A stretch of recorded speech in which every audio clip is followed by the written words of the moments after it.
their physical presence, their physical location. All right.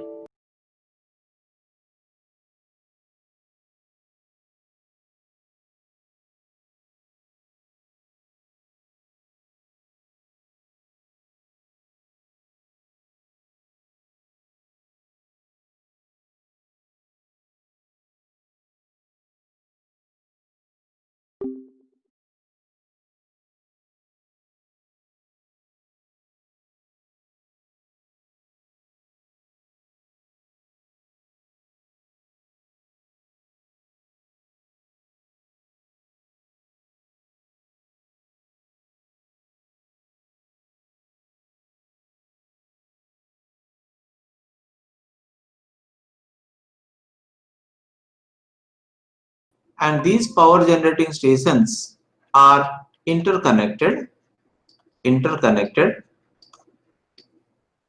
right, to form an electrical power grid,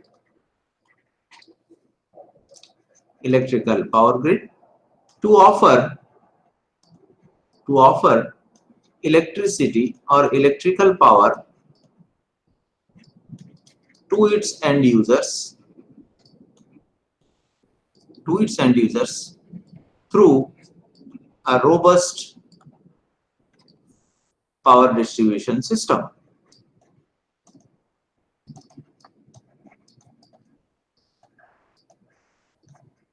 Right? So what we are trying to understand here is that behind the socket there are a number of power generating stations that are interconnected to form an electrical power grid. Okay, and the power generated by these generating stations are conveyed to the end user through a power distribution system. So you are just drawing power from the electrical socket, and there is a metering mechanism which monitors how much power is being drawn from that socket, and it meters, and you pay the bill to the electrical utility service provider. So it is a kind of system wherein the background infrastructure, the management is, and the maintenance, everything is hidden from the end user. Right? So we say that in this context, electricity is virtualized. Electricity is virtualized. That is, it is readily available. That is, it is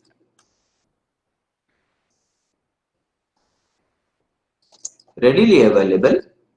Okay, from a wall socket,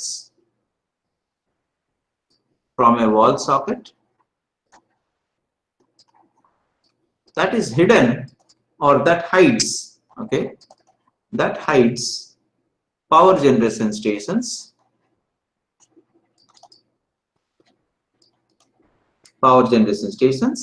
and the distribution network from its end users.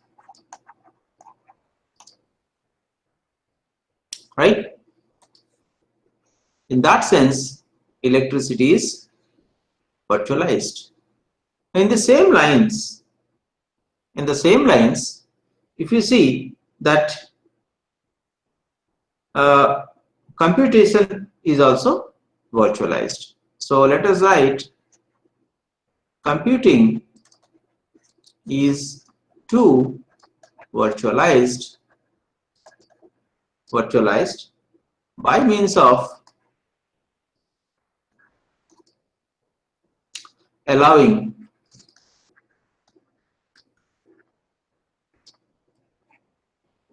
computers to be built from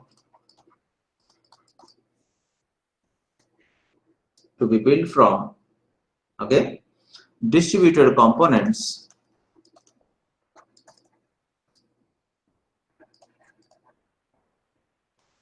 distributed components, such as what could be the distributed components?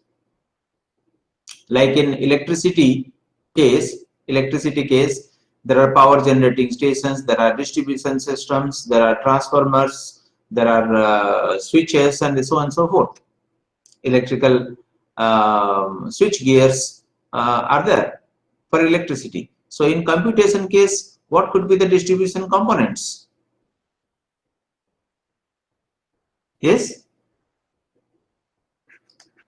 processors, right processing.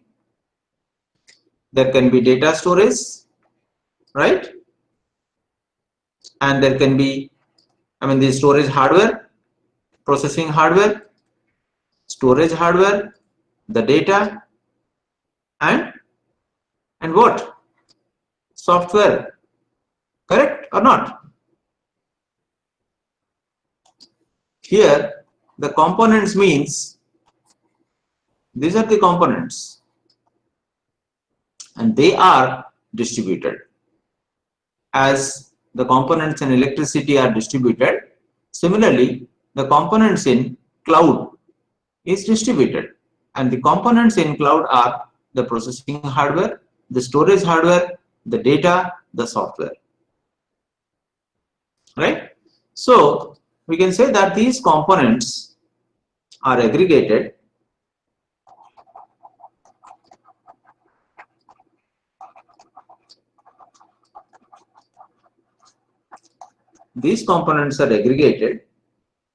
and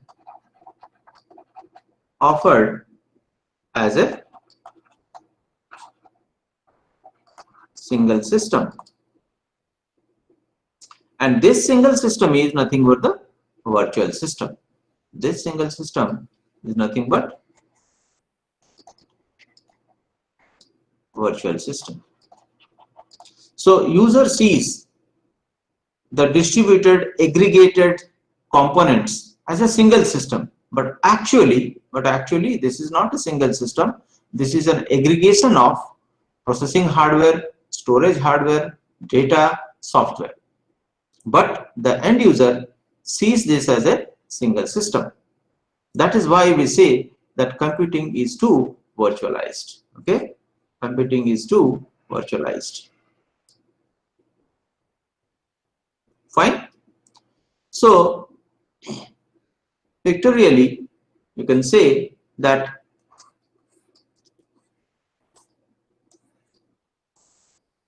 if this is your cloud infra, this can have several components like hardware resource, hardware, say processing hardware,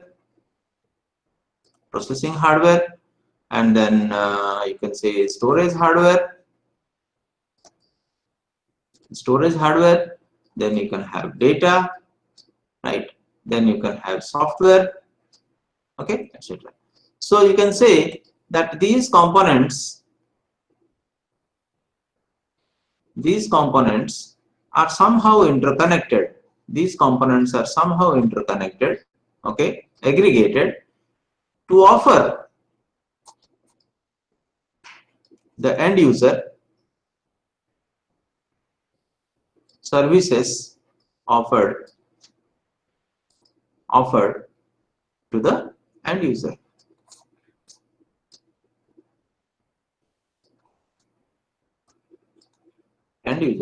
Okay, so there is an interaction between end users and the cloud infrastructure, wherein this cloud infrastructure provides an aggregated view or single system view to the or single system image to the end user. Thus, the cloud infrastructure is treated as a virtual system despite of its physical nature to the end users. Is this clear, students? Yes, sir. So what components does the cloud infrastructure can have?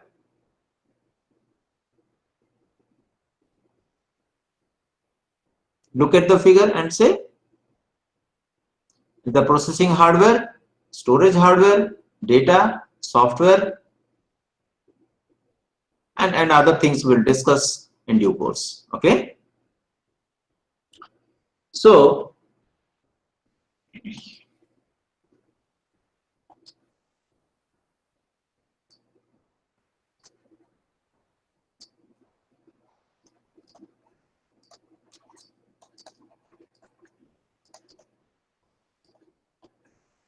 cloud computing infrastructure describes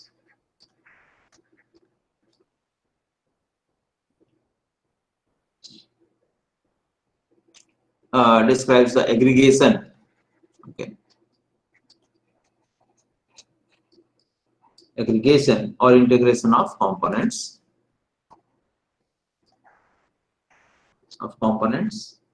okay, as a single system,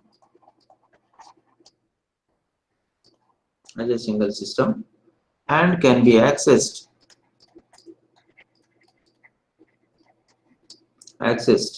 by user applications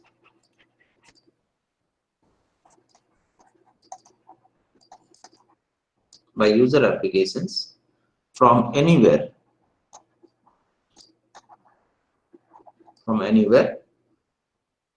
uh, on demand, okay, on demand. That is known as demand as a service, right? That is why students, as a service, that is why you say that software as a service. If I am accessing software, okay, from the cloud infrastructure, then I will say that I am obtaining software as a service, or cloud infrastructure is offering software as a service. If I am accessing some computational hardware or processing hardware, okay, I can say that it is hardware as a service. Although this term is not popularly used, but I can say hardware as a service. So I'm obtaining hardware services from cloud platform. As you say, you might have experienced, or you may be knowing that when I need more computation power that I do not have on my machine, and I want to rent out part of the computing infrastructure from the cloud, so I can use the computational resources from the cloud, right? Similarly, if I am taking storage services, then storage service. So everything that you take from cloud infrastructure on demand is treated as a service. That's why as a service. Okay, that's why it is as a service and on demand. Remember, right? So you can visualize this, that as you are drawing power from an electrical socket and there is a meter to note your consumption and build accordingly. So in cloud as well, when you receive something from the cloud as a service, that is being monitored, metered, and billed, right? That is why it is also sometimes known as it follows a utility computing model. So cloud infrastructure follows a utility computing model, business model. So cloud computing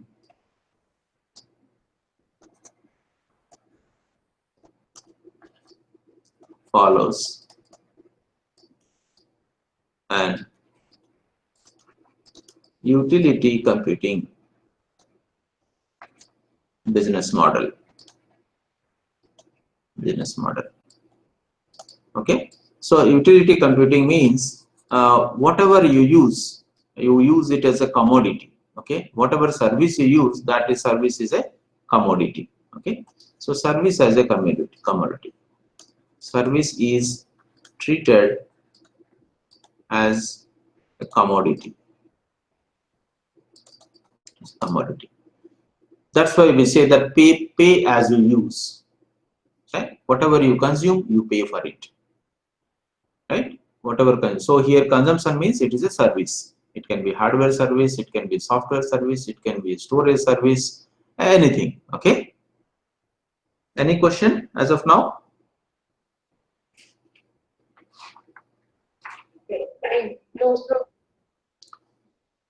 Fine.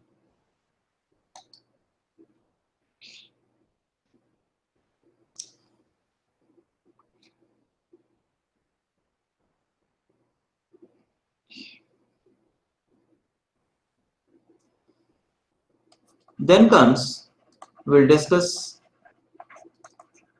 the technological roots of cloud computing.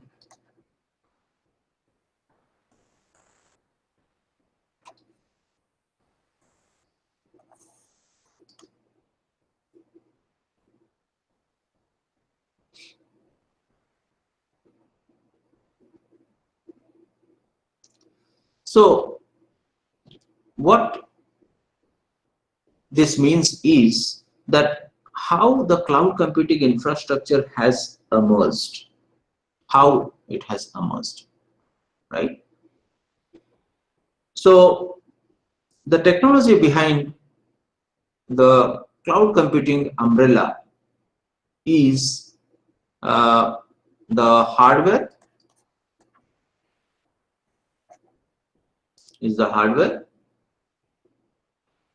For example, the virtualization technology has enabled this cloud computing infrastructure. Multi-core chips,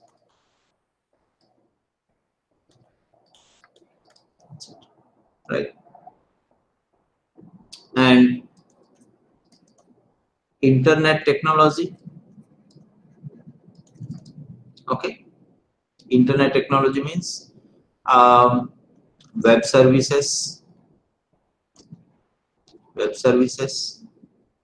service-oriented architecture,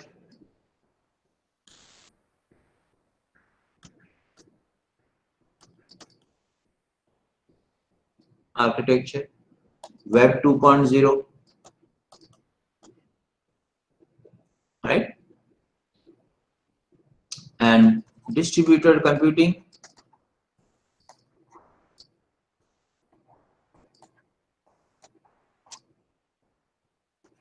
for example, technologies are the cluster computing,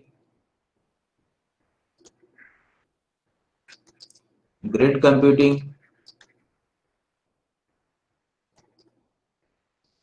etc. And finally, the system management,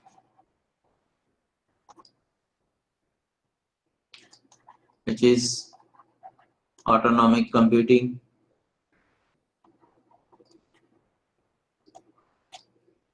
data center automation,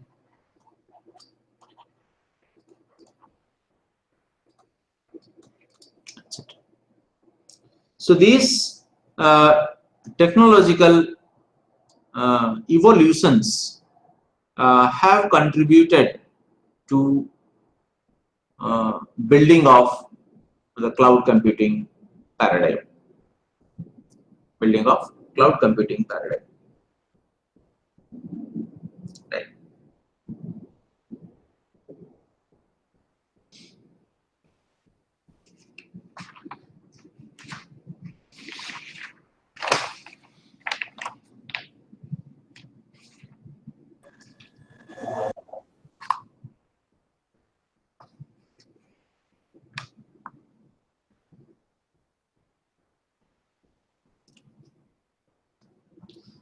Students, any idea about mainframe computing?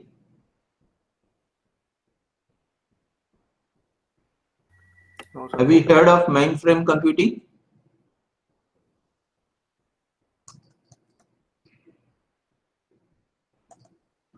Mainframes. Mainframes is a computing system that is a huge um, computation machinery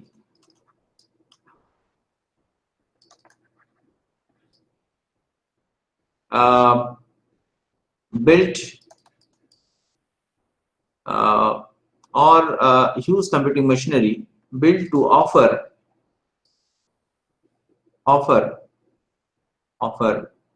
um, you say offer the computational requirements of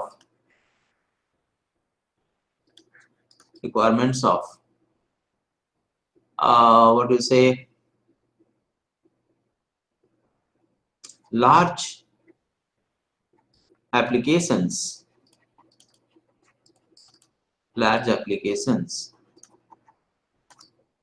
that were otherwise not possible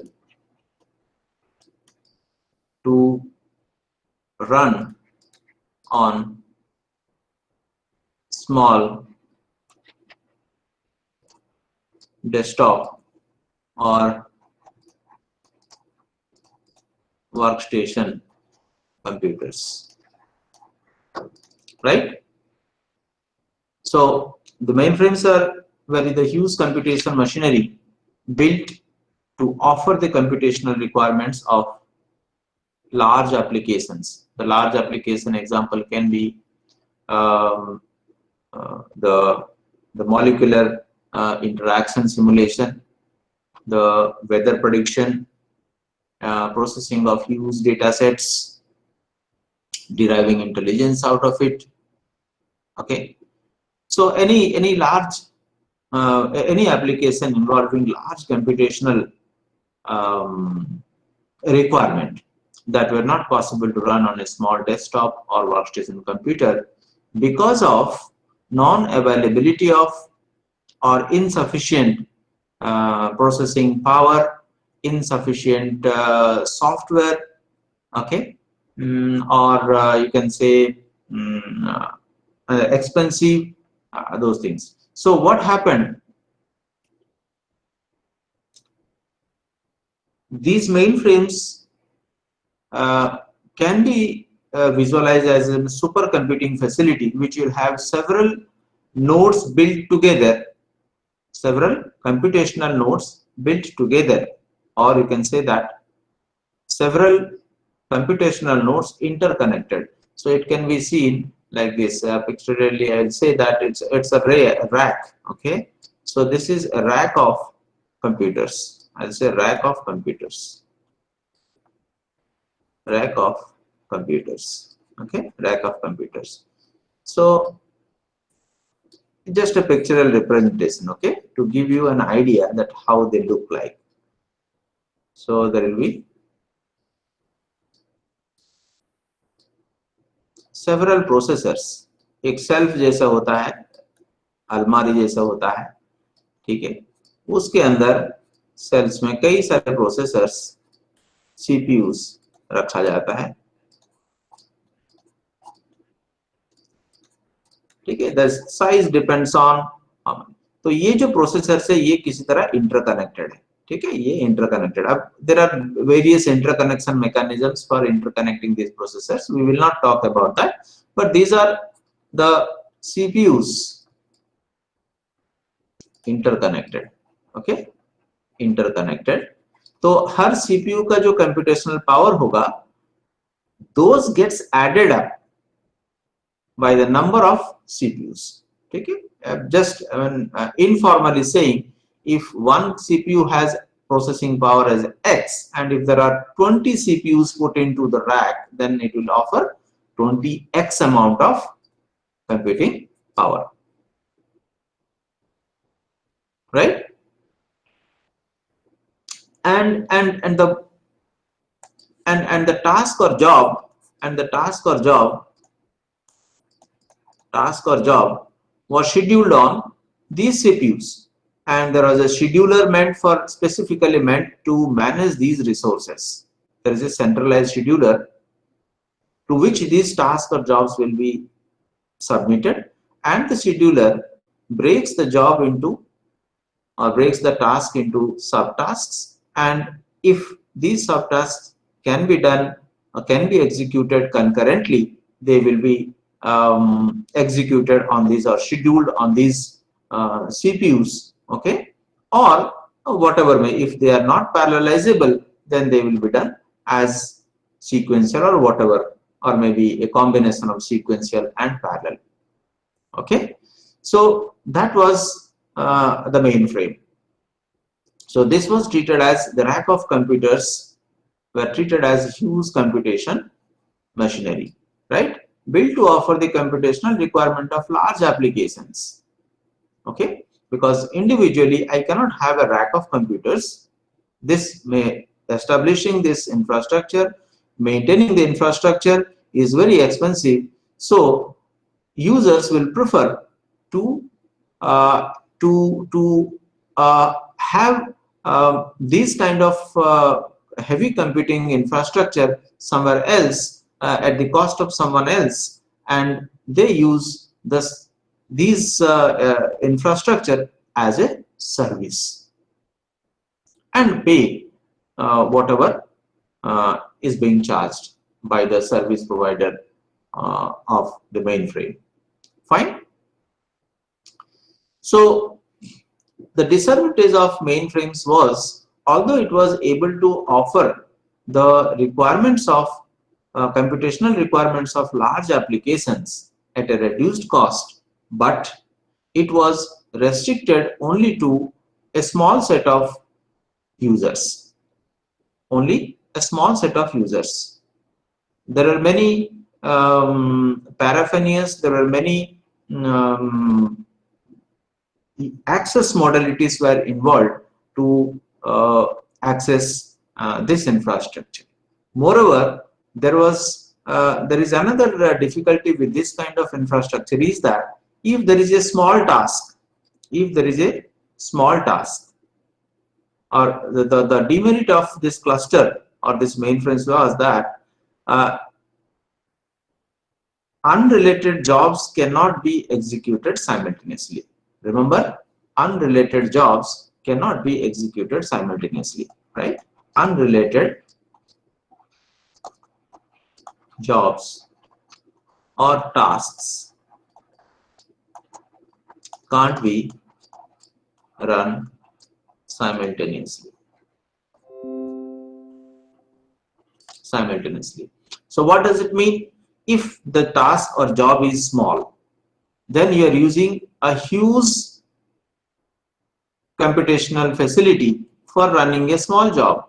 So the remaining computational power is getting wasted, right? And if it is a large job, then fine. The utilization of the huge infrastructure is maximized. So it was not suitable for small jobs or tasks because it was very expensive, and most of the computing power was going wasted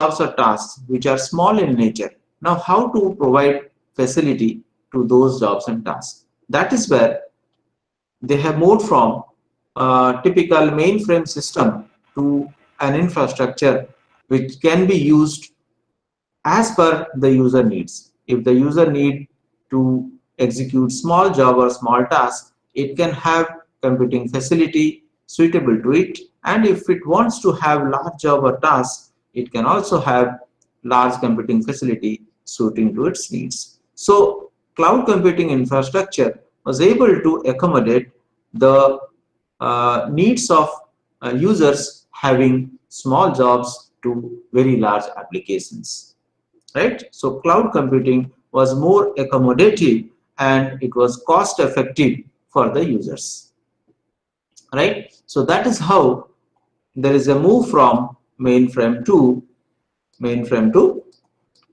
cloud computing, right? Move from mainframes to cloud computing. Clear, students?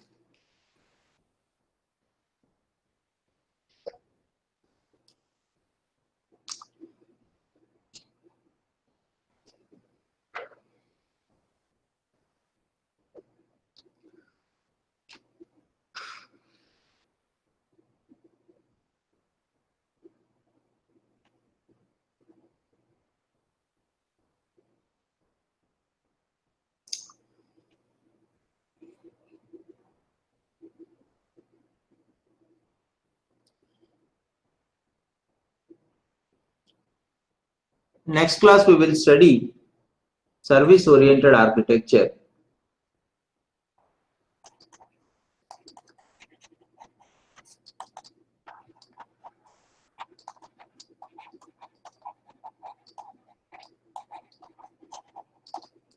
As we said earlier, that technological roots, okay,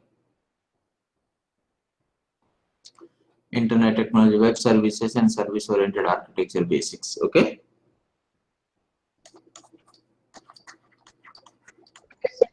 Right. So I will post the book name. It is available online. The first chapter at least will help you to begin with, okay.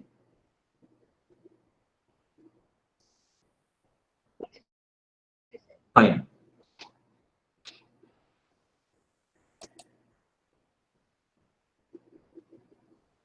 Okay. Thank you. Right. Thank you, sir.